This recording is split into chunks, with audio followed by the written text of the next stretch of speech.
In 1994, I was in the third grade.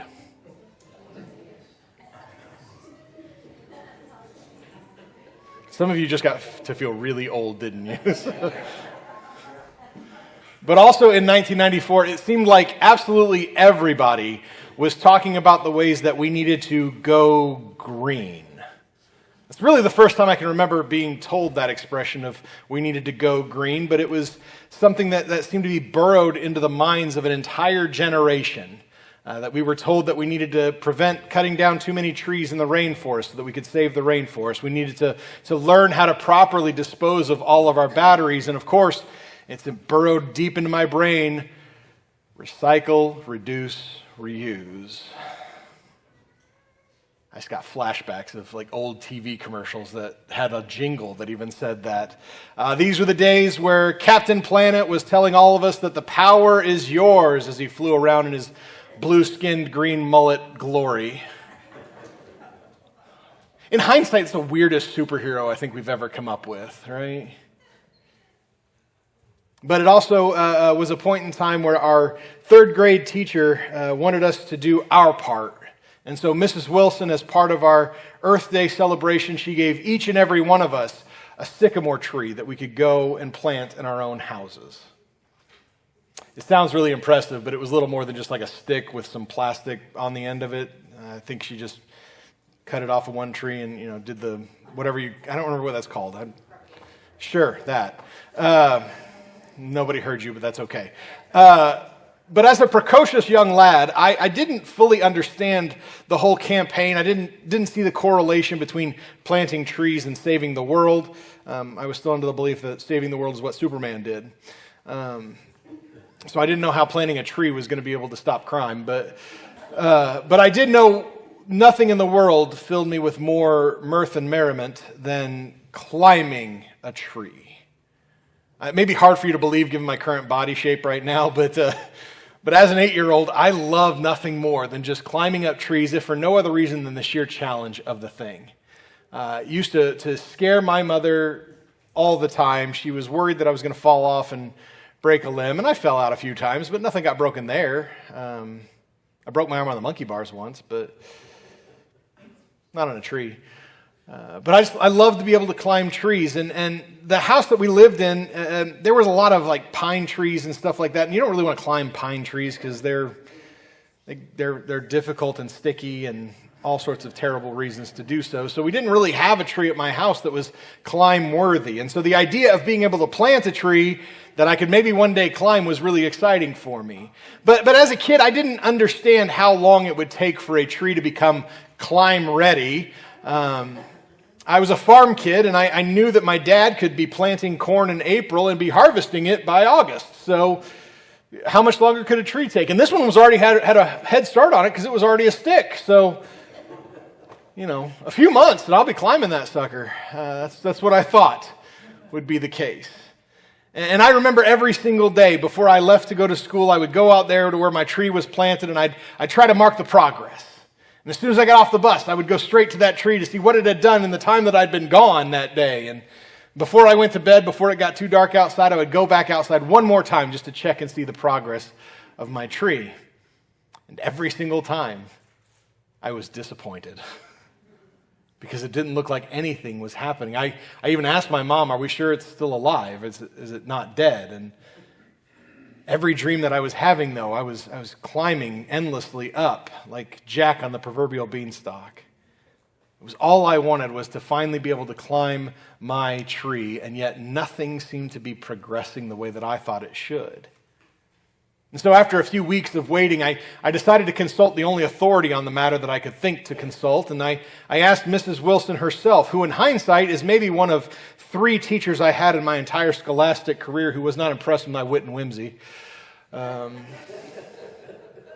In my defense, the woman looked like she'd been force-fed lemons every day of her life. And I remember her cracking a small smile, and I remember thinking this may be the first smile she's ever cracked, and I was slightly worried it was going to break her face. But she informed me that I would likely be her age before that tree was ever ready to be climbed. And all of a sudden, I got a flash forward in my brain of a very old Brandon just walking up with a walker and trying to reach for the first limb he could and keeling over and dying. And that really bothered me because that's all I could think about was how much I wanted to climb a tree of my own and how much I wanted to be able to be a part of this. I mean, I planted that tree on the promise that it was going to grow big and strong and that it would be a wonderful, beautiful sycamore tree one day. But nobody told me how long I was going to have to wait. And so the idea that it would have to be my own children who would climb on that tree one day was really annoying to me. But here's the thing. In the months that followed, I started to notice that it was sprouting some new leaves. A couple of years had gone by, and I noticed that it had gotten significantly taller than what it was when I first planted it. The promise that I had been told was starting to show signs that it was happening, even if it isn't something that I'll get to see the full result of. I firmly believe that, particularly in our culture, we struggle with patience.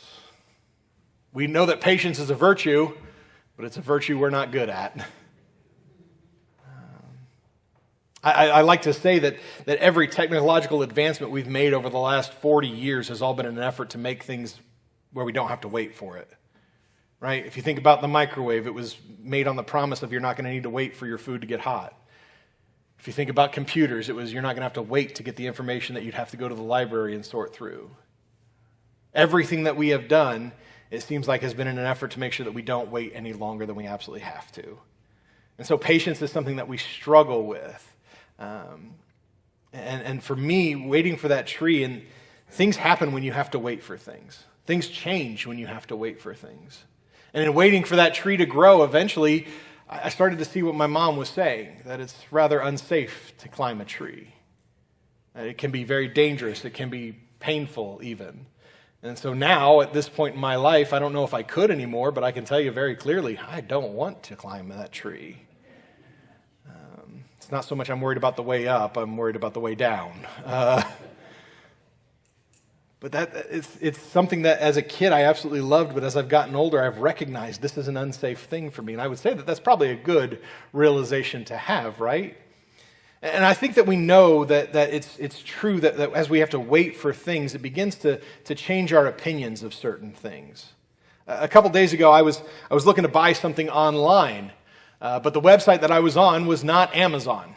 And so when I saw the expected delivery date, it was 3 weeks, not 2 days. And I found myself, I literally caught the thought in my brain of, am I even going to want this thing in 3 weeks? Right? If you're ever in the fast food lines and it seems to be taking them longer than 37 seconds to get your food to you, you may be asking yourself, should I even be eating this? When you're planning on a certain vacation and you've saved up your money, but all of a sudden the water heater dies, or your car breaks down, or your kid breaks their arm, and all of a sudden all the money that you had saved for that vacation has to go towards that thing, you find yourself asking, am I ever going to get to go? And it's when we get to that point of being so impatient for these things that we tend to miss out on all the little good things that are happening around us. We missed out on the idea that we are recognizing that the thing that we don't know if we want anymore is probably not worth buying right now.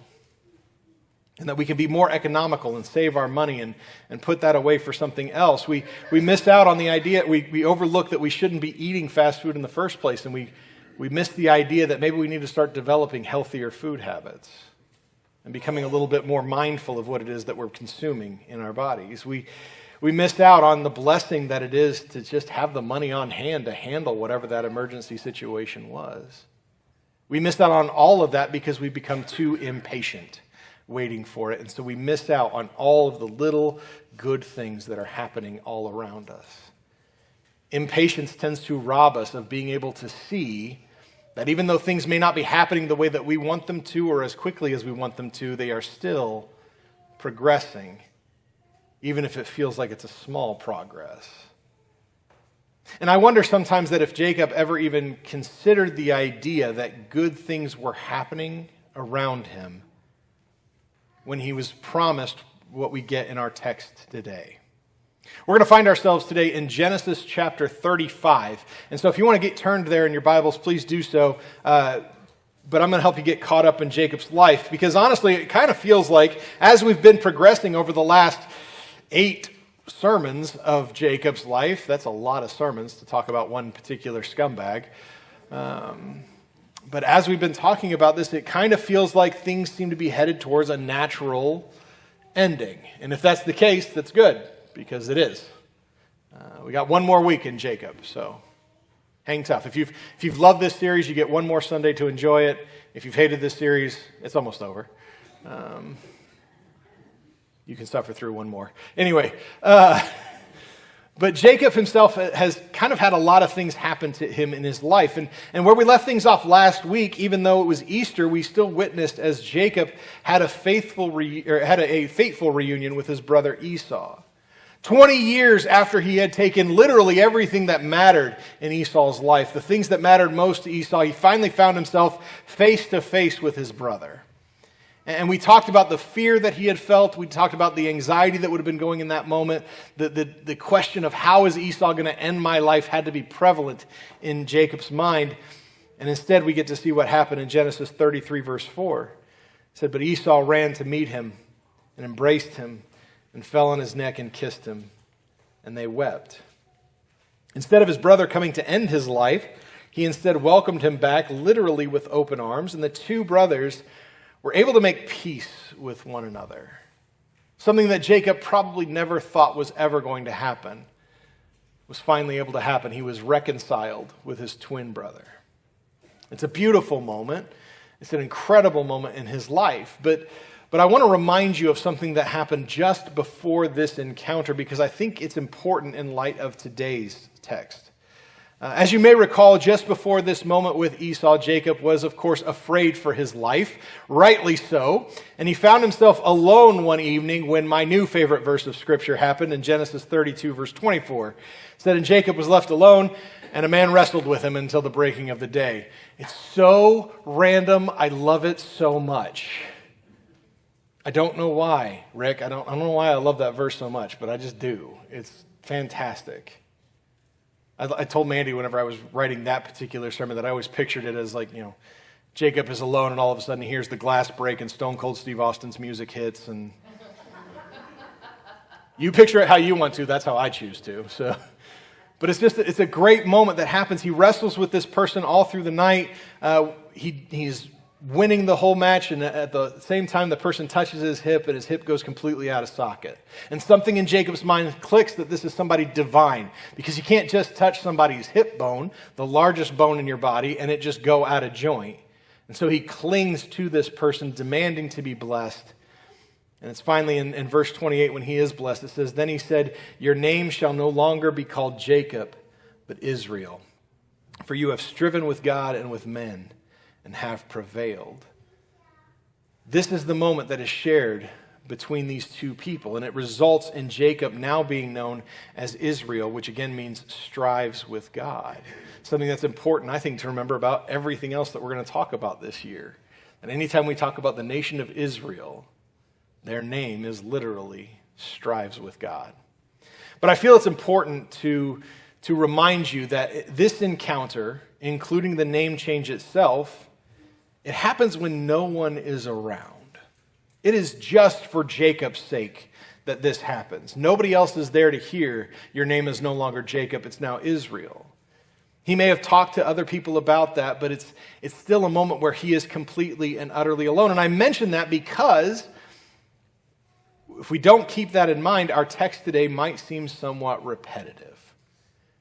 Because in Genesis 35, God once more sends a message to Jacob, and he tells him in verse 1, saying, "Arise, go up to Bethel and dwell there. Make an altar there to the God who appeared to you when you fled from your brother Esau." God tells Jacob to go to a spot that has some very heavy significance for the two of them. If you don't remember, Bethel is actually the name of the place where Jacob, as he was fleeing from his brother Esau, he slept there one night and he had that wild dream of a ladder that touched down from heaven to earth and angels ascending and descending from it. and coming towards it. And it's the first encounter that Jacob had ever had with God. And in that encounter, God gives him the same promise that he had given his father Isaac, the same promise that he had given his father Abraham, that he is going to be made into a great nation, that the entire world will be blessed through his family. And now, after all these years later, God is telling him, go back. Come back to this spot that has huge significance for you. Jacob is in a place that means so very much to him. And I love the idea that God calls him back to this spot that has huge spiritual significance, just like I'm sure you have places in your own life that have spiritual significance to you. Maybe you can remember the exact pew that you were sitting in when you felt God calling you home. Maybe you can remember the church camp that you were at the first time that everything clicked for you. And these spots mean something to us.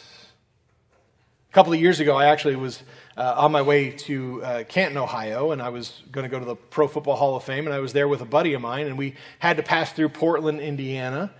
And Portland, Indiana is where my very first ministry was, but it's also the place where I proposed to my wife.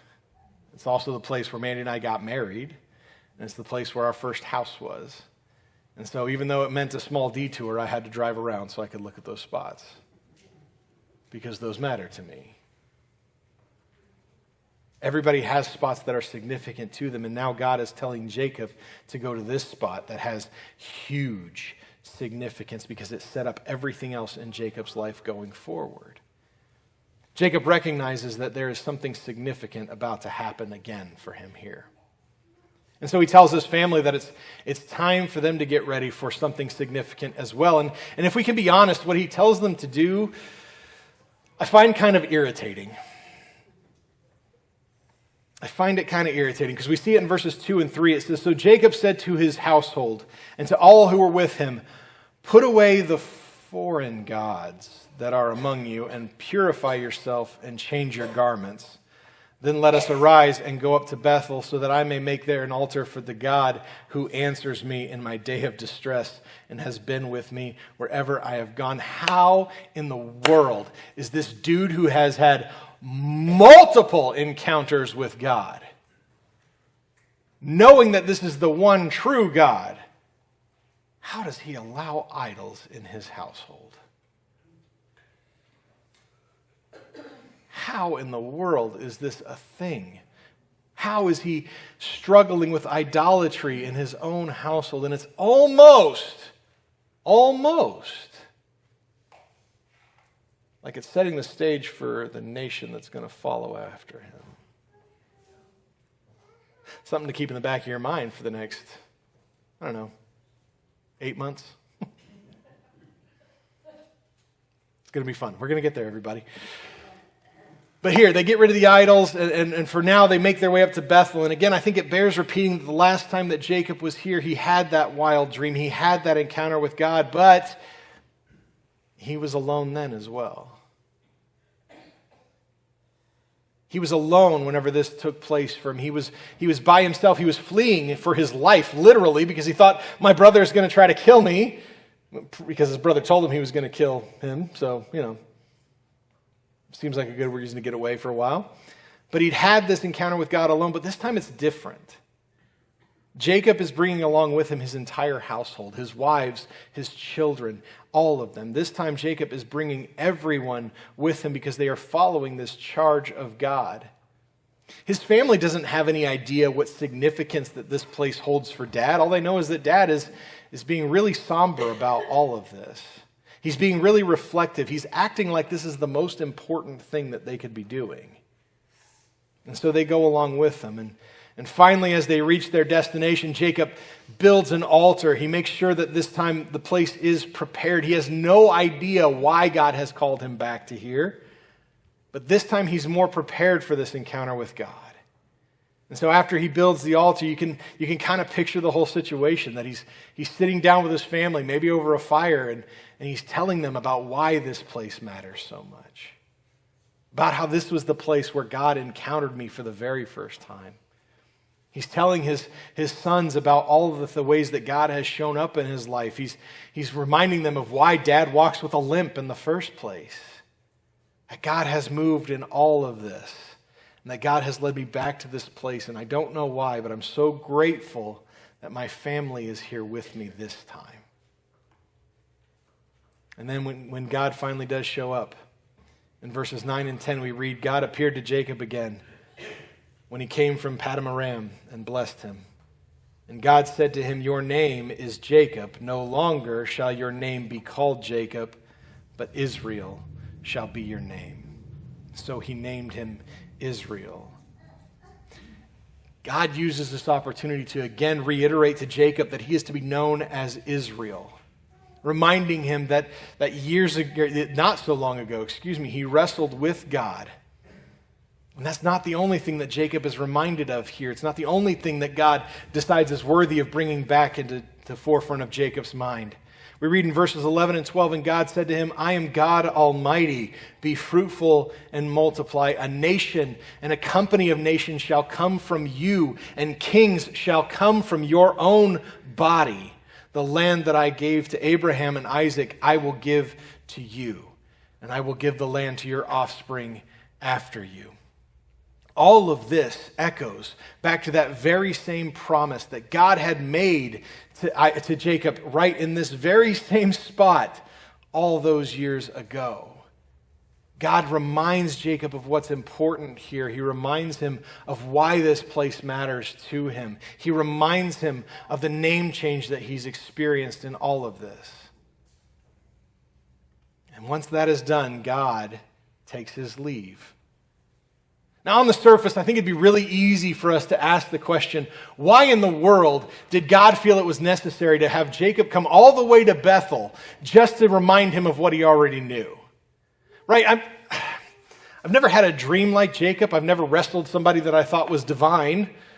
But I find it hard to believe that those are going to be very difficult things to forget. Right?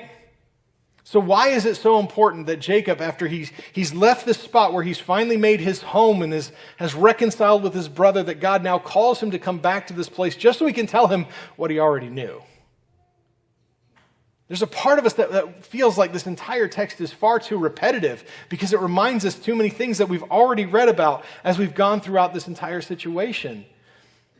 But it's here I want to remind you that in both conversations, in both encounters with God, the things that God reminds Jacob of here, Jacob had been alone. And not just alone. He had been facing some of the hardest moments of his life. So he had not just been physically alone, he had also been spiritually alone in those moments.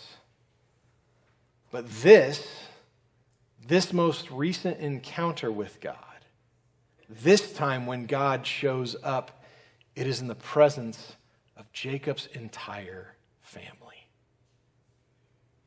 When God shows up to remind him of this name change, to remind him of the promise that he gave him, he is doing so in the presence of Jacob's 11, very soon to be 12 sons.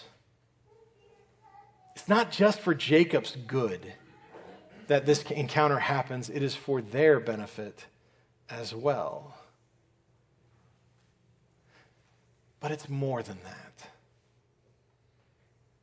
See, again, God reminds Jacob of the promise that he had given him here in this specific spot, that a great nation is going to come from Jacob. This is the exact same promise that God had given his father Isaac. He had told Isaac that a great nation is going to come from you, that the entire world will be blessed because of your family.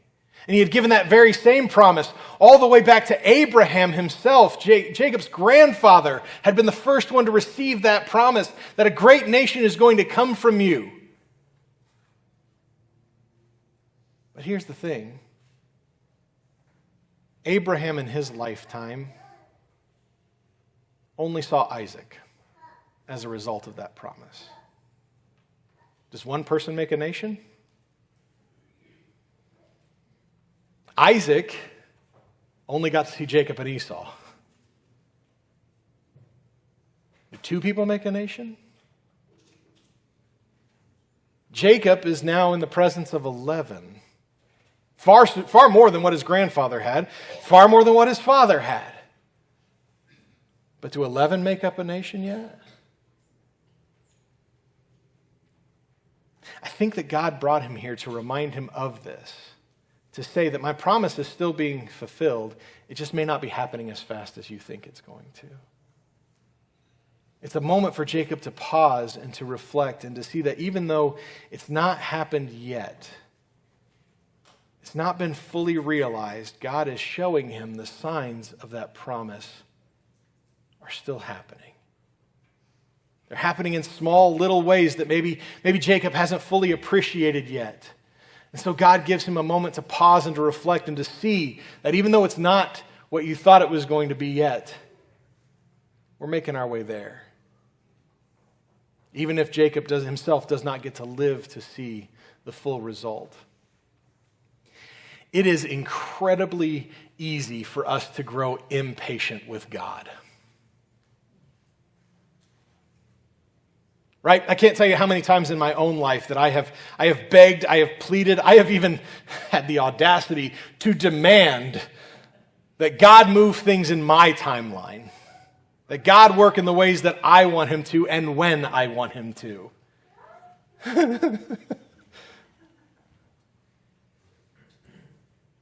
That's like the fly telling you where to put the picnic.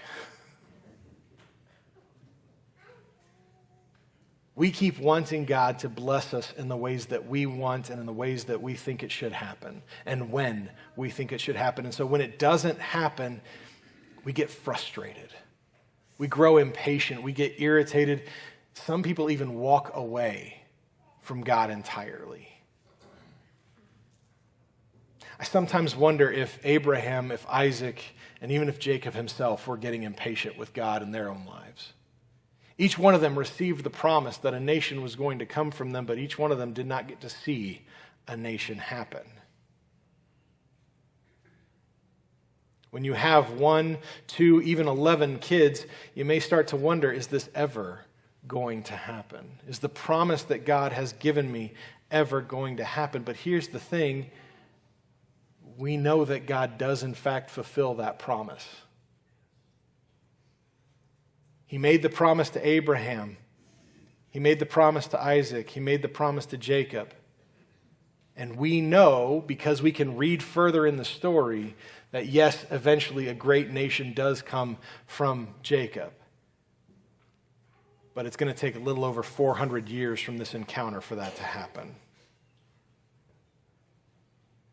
We know that a big part of the original promise to Abraham was that all nations were going to be blessed through his family. It says in Genesis 12, verse 3, I will bless those who bless you, and him who dishonors you I will curse, and in you all the families of the earth shall be blessed. And we know that this happened through Jesus, through his death, through his resurrection that we just celebrated last week. But it would take about 2,000 years from the time that God made that promise to Abraham for that promise to be fully realized in Christ crucified and resurrected. But it still happened. The truth is, and I guess it's a minor spoiler warning for you, but Jacob is not going to be alive when the promise that God made him is fully realized. Just like Abraham was not alive to see the promise of God blessing all nations through him fully realized. But they did get to see some of the small ways that that promise was progressing. It didn't happen right away, right? That's not usually how God works. God doesn't say, I'm going to make you into a great nation, and blam, all of a sudden we're in Brandonstan, right? I got plans, don't worry about it. I just don't call it world domination. I call it smart real estate investments. But God does not work that way. God moves in some... We keep expecting God to move in these big and loud and obvious ways, but God dwells in the subtle. God dwells in the little tiny ways that God has moved. We keep looking for God's promises to come true in unmissable ways. And because of that, because of our impatience, we are missing out on all the little ways that God is progressing that promise. We know that as followers of Jesus Christ that we have been promised, that we've talked about it twice already this morning, which was not planned, and I love it. We know that we've been promised that Christ is going to come back, that he is going to come for his bride, and that he is going to set all things new again. There will be a new heaven and a new earth, and we will be given new bodies, and everything is going to be new. We know that that promise is going to happen. But what did Jesus say about his return?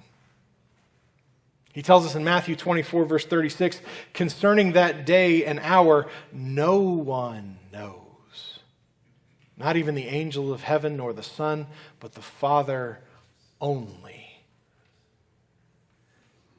I think you guys know me well enough by now to know I am not one of those doomsday proclamation preachers. I am not somebody who is saying, well, Jesus is coming back on this day at this time, and I don't trust those guys. Hopefully you don't either.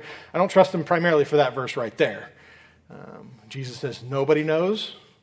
I doubt that Carl knows. So, I'm not that person. But I will say that I think we are, if we pause and look around us, we can see all of the small, subtle signs that the world is progressing to that day.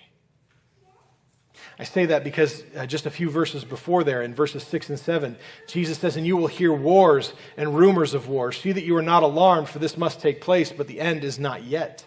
For nation will rise against nation and kingdom against kingdom, and there will be famines and earthquakes in various places. I don't know if you're aware of this or not, but right now in the world there are 130 active conflicts. We know of at least 2 or 3, right? They tend to dominate our news cycle.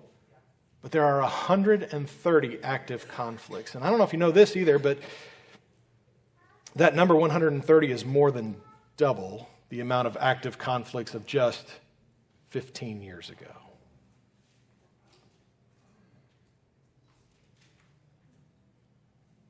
Does that mean that the end is tomorrow? I don't know. Nobody knows the day or the hour. But I think we can see a small, subtle sign working that way. He says again, later on in verse 10, he says, and many will fall away and betray one another and hate one another. In verse 12, he says, and because lawlessness will be increased, the love of many will grow cold. And I don't think it's a stretch to say that we can watch this happening around us in this world today.